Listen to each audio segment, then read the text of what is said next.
Hello everyone, আসসালামু আলাইকুম। এখন আমি এই মাছগুলো রান্না করব, আর এই জন্য আমি এখন কাঁচামরিচ, পেঁয়াজ, রসুন শিলপাটায় খুব সুন্দরভাবে মিহি করে বেটে নিব। এই যে আমার মশলাগুলো বাটা হয়ে গেছে। এখন মাছে পরিমাণ মতো লবণ ও হলুদের গুঁড়া দিয়ে ভালোভাবে মাখিয়ে নিব।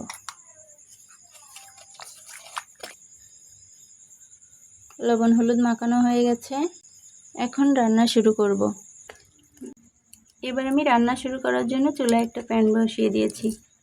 এবার পরিমাণ মতো সরিষার তেল দিয়ে নিচ্ছি। এবার তেলটা গরম হয়ে গেছে, এখন বেটে রাখা মশলাগুলো দিয়ে দিব। মশলাটা ভালোভাবে কষানো হয়ে গেছে, এখন মাছগুলো দিয়ে দিব।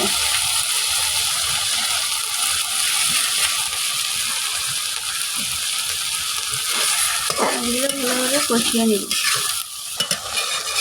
মাছগুলো ভালোভাবে কষানো হয়ে গেছে, এবার পরিমাণ মতো পানি দিয়ে দিব।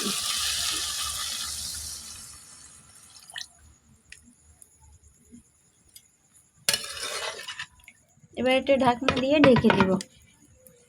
এবার ঢাকনাটা উঠিয়ে জিরা বাটা দিয়ে ভালোভাবে নাড়াচাড়া করে দিব।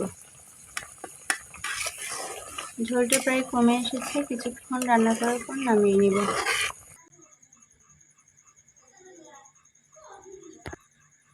হ্যালো গাইজ, এই হচ্ছে আমার মাছ রান্নার ফাইনাল লুক।